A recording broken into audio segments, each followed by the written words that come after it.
Masih bersama saya Budiman Tanrojo di Satu Meja The Forum. Sebelum ke Tauhid Ahmad, kita coba dengar terlebih dahulu penjelasan dari Menteri Perdagangan Muhammad Lutfi.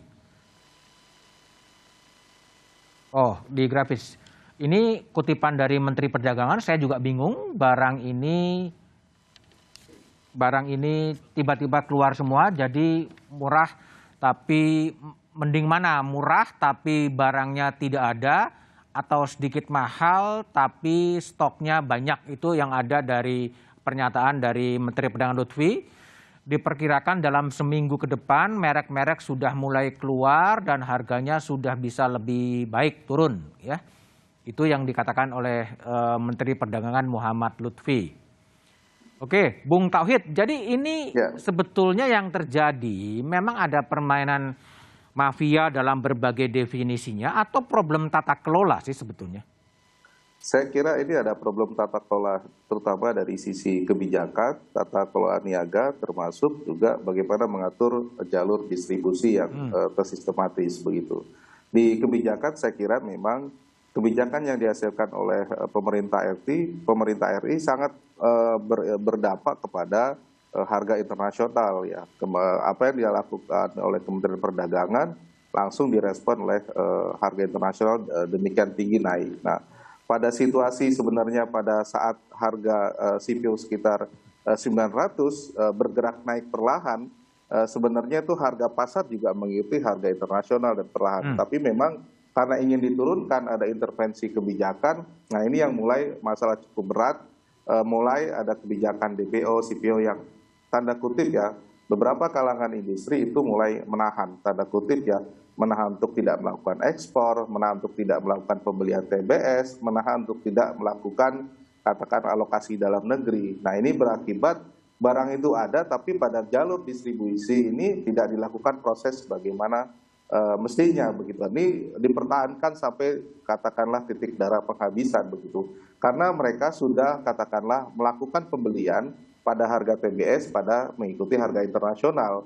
Ketika dia melepas dengan harga HET yang katakanlah kebijakan yang kemarin sebelumnya, itu mereka katakanlah tingkat keuntungannya tipis atau beberapa katakanlah di jalur distributor mereka bahkan tidak dapat apa-apa. Nah ini yang memungkinkan banyak menjadi insentif orang untuk melakukan penimbunan, kemudian melakukan stok dan sebagainya pada setiap jenis barang, apakah di TBS-nya, apakah di bahan untuk ke PKS-nya, termasuk untuk CPO-nya sendiri yang diolah menjadi minyak goreng.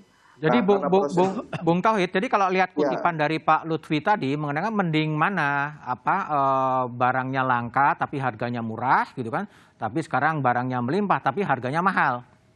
Ya, saya kira bertahap dulu begitu. Memang sekarang barangnya ada dulu, agak relatif mahal, tapi jangka menengah ataupun nanti dalam kurun 1 tahun terakhir harusnya bisa kembali normal. Tentu ini tidak mudah begitu ya. Saya kira harus bertahap begitu. Yang penting ada dulu sekarang. Nah, tapi yang penting adalah terutama untuk minyak goreng curah yang sekarang masih di atas harga HET yang cukup tinggi, itu harus disesuaikan dulu. Nah, apakah memang kebijakan yang dilakukan sekarang bisa nggak bisa lebih rendah ataupun paling tidak sama dengan HET baru yang sudah ditetapkan, karena sudah ada subsidi, sudah ada instrumen lain yang juga diluarkan oleh Kementerian Perindustrian untuk mengatur harga minyak goreng curah. Nah ini yang kita masih nunggu begitu. Memang yang masalah kan yang minyak goreng curah masih sedikit bahkan cukup langka begitu, tapi yang kemasan sudah cukup banyak. Karena ada 2 problem. Yang pertama diduga ada katakanlah ya minyak goreng curah menjadi minyak goreng kemasan. Yang kedua ada peralihan begitu minyak goreng konsumen minyak goreng kemasan mencari minyak goreng curah yang lebih murah begitu. Ini persoalan terjadi behavior masyarakat mengantisipasi bagaimana mencari barang yang lebih murah dan ada dan bisa digunakan untuk konsumsi begitu Mas Budiman. Bung Tauhid, jadi pilihan untuk mencabut HET itu adalah pilihan yang tepat gitu agar minyaknya sekarang membanjiri pasar ya? Tidak tunggal, saya kira harus tetap beberapa kebijakan tidak boleh tunggal begitu ya. Ya saya kira tahap awal memang harus seperti itu, HET sementara dilakukan. Subsidi tetap dilakukan tapi agar tepat sasaran. Yang ketiga adalah mengantisipasi lonjakan harga internasional ini, ada stok yang cukup banyak di dalam negeri. Ini belum ada begitu. Pengamanan stok pangan itu yang belum ada dan ini belum dilakukan. Nah, itu kalau tidak ada maka akan sangat bergantung. Suatu saat juga bisa tanda kutip ya, karena pelaku tata niaga banyak, bisa dilakukan seperti halnya kemarin begitu. Harusnya pemerintah juga punya cukup banyak stok yang memang dikuasai oleh mereka, bukan ada di pedagang, bukan ada di distributor dan sebagainya, tapi di gudang-gudang pemerintah begitu. Oke, Pak Oke, ini kalau ada juga pertanyaan ya, mengapa pilihannya mencabut HET ya, tidak kemudian memburu atau mencari siapa yang memang bermain di krisis minyak goreng ini? Itu berjalan paralel. Jadi kalau mencari pemain, kenapa itu tadi kami langsung melaporkan dan menyampaikan data ke aparat penegak hukum. Itu tentunya tetap didagangkan. Kenapa kami perlu datang ke aparat penegak hukum? Karena daya jangkau kami itu terbatas. Ya. Di peraturan menteri, di peraturan perundang-undangan yang kita ini, begitu kita mengatur tata kelola, sanksinya itu administratif. Sanksinya administratif, tapi perilakunya tidak diberi sanksi. Sanksinya administratif, ditutup atau dicabut izinnya, bisa bikin perusahaan baru. Inti. Tapi perilakunya tidak mengena. Sehingga ada indikasi tadi perbuatan yang melawan terhadap kebijakan pemerintah itu dengan upaya mengambil keuntungan untuk kepentingan diri sendiri, melawan kepentingan masyarakat. Sehingga ini tentu harus diselidiki lebih lanjut, sehingga kami meminta bantuan aparat penegak hukum dalam hal ini Mabes Polri. Oke. Ya.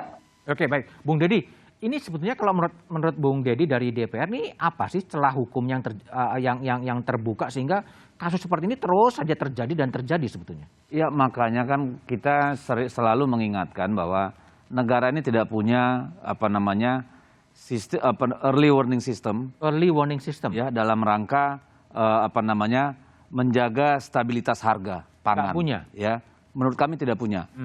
Walaupun sudah ada, mungkin itu terpisah-pisah di banyak tempat gitu. Jadi neraca komoditas gitu ya. Itu juga tidak jelas misalnya bisa kita pakai. Nah, ini yang kita harapkan sebenarnya supaya nanti misalnya kami dari Komisi 6 itu bicaranya tidak lagi panja minyak goreng, tapi panja pangan. Karena kita mau tidak hanya kasus minyak goreng ini, tapi kesempatan ini untuk memperbaiki ketahanan pangan kita gitu loh. Nah, nanti ini kan akan harusnya menjadi agenda DPR karena tidak mungkin hanya Komisi 6 yang bermitra dengan Kementerian Perdagangan, tapi ada juga misalnya Komisi 4 yang bermitra dengan Kementerian Pertanian dan seterusnya. Ada nanti Badan Pangan, Badan Ketahanan Pangan gitu. Nah, ini problem kalau menurut saya.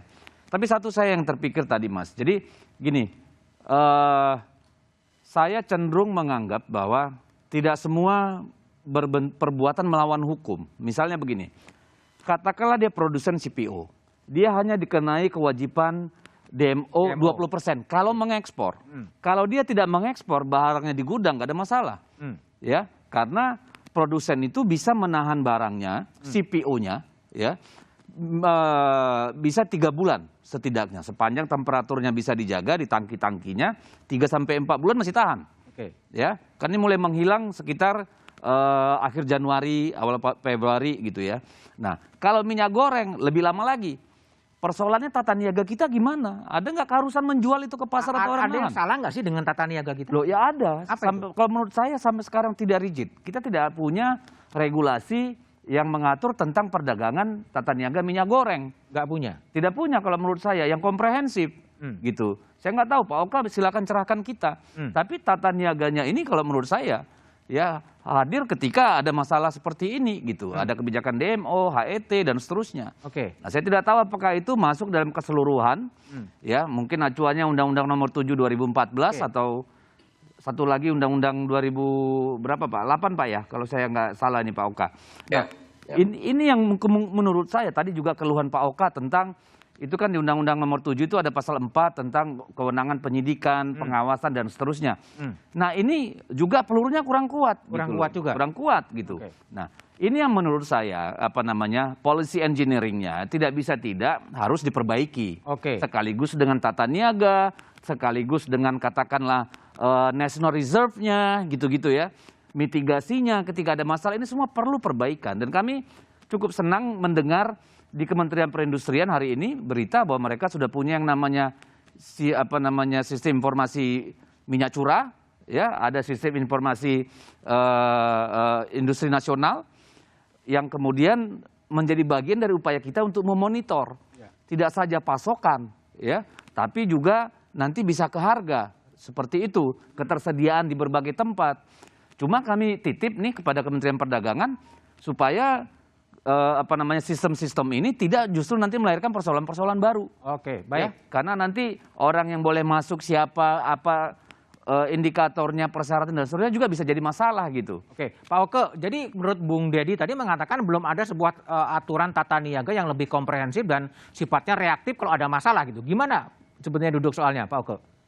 Ada dua hal pertanyaan tadi. Yang pertama, saya belum jawab pertanyaan itu terkait perubahan kebijakan apakah sudah tepat. Tapi kalau saya mengait sistem tata niaga dulu yang saya jawab saat ini.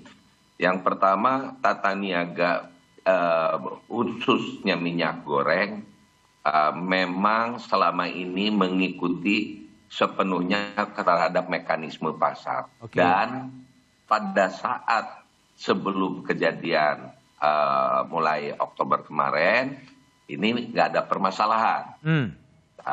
Justru kita itu ada perbaikan dalam kerangka ekspornya. Ada 3 kebijakan perkembangan persawitan, Pak. Di sebelum 2012 kita itu ekspornya itu banyak di komoditi primernya. Setelah 2012 kita mengeluarkan kebijakan yang lebih mengutamakan produk hilir, artinya nilai tambahnya di dalam negeri. Dan pada saat itu harga minyak goreng dikaitkan kepada harga CPO internasional dan belum berpengaruh, gitu kan. Dan tadi kebijakan tentang persawitan atau minyak goreng ini ternyata membuahkan hasil yang bagus, di mana ekspor kita yang komoditi primernya tinggal kurang lebih 10%, 90% udah komoditi hilir.